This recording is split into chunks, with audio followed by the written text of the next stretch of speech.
శరణ్య వాళ్ళ జంట అనన్య వాళ్ళ జంట కలిసి కూర్చుని సత్యనారాయణ స్వామి వ్రతం పూర్తి చేస్తారు. వ్రతం పూర్తయిన తర్వాత శరణ్య దేవుడికి నమస్కారం చేసుకుంటూ ఉంటుంది. నన్ను నా భర్త అర్థం చేసుకునేలా నువ్వే చూడయ్యా అని చెప్పి నమస్కారం చేసుకుంటూ ఉంటుంది. ఇక అందరూ కూడా భోజనానికి కూర్చుంటారు. ఇక అప్పుడు పంతులు గారు వచ్చి ముందు అందరికీ ఈ ప్రసాదం పెట్టమ్మా అని చెప్పి చెప్తూ ఉంటారు. ఇక ఆ ప్రసాదంలో అనన్య విషం కలపడం గుర్తు చేసుకుంటూ ఉంటుంది. ఈ ప్రసాదం తిని అందరూ కూడా కైలాసానికి వెళ్ళటం ఖాయం అని అనన్య మనసులో అనుకుంటూ ఉంటుంది.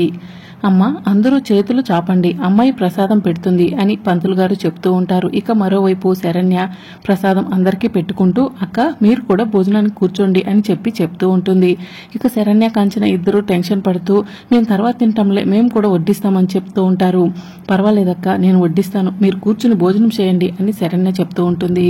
పర్వాలేదు శరణ్య తర్వాత తింటాను అని అనన్య చెప్తూ ఉంటే అప్పుడే రోహిత్ వచ్చి రా అనన్య భోజనం చేద్దామని చెప్పి అనన్య చేపట్టుకుని తీసుకెళ్లి భోజనాల్లో కూర్చోబెడతాడు. ఇక శరణ్య చాలా సంతోషంగా అందరికీ సత్యనారాయణ స్వామి ప్రసాదం పెడుతూ ఉంటుంది. ఇక కాంచన అనన్య ఇద్దరు కూడా మనం మందు కలిపిన ప్రసాదం మనమే తినాలా అని చెప్పి టెన్షన్ పడుతూ ఉంటారు.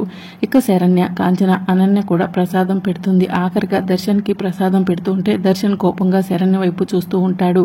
ప్రసాదం తీసుకో దర్శన్ అని ఆనంద భైరవి చెప్పడంతో దర్శన్ కూడా ప్రసాదం తీసుకుని అందరూ కలిసి ఒక్కసారి ప్రసాదాన్ని నోట్లో పెట్టుకుంటారు. మరి రాబోయే ఎపిసోడ్లో ఏం జరుగుతుందో తెలుసుకోవాలనుకుంటున్నారా? అయితే ఛానల్ని సబ్స్క్రైబ్ చేసుకోండి.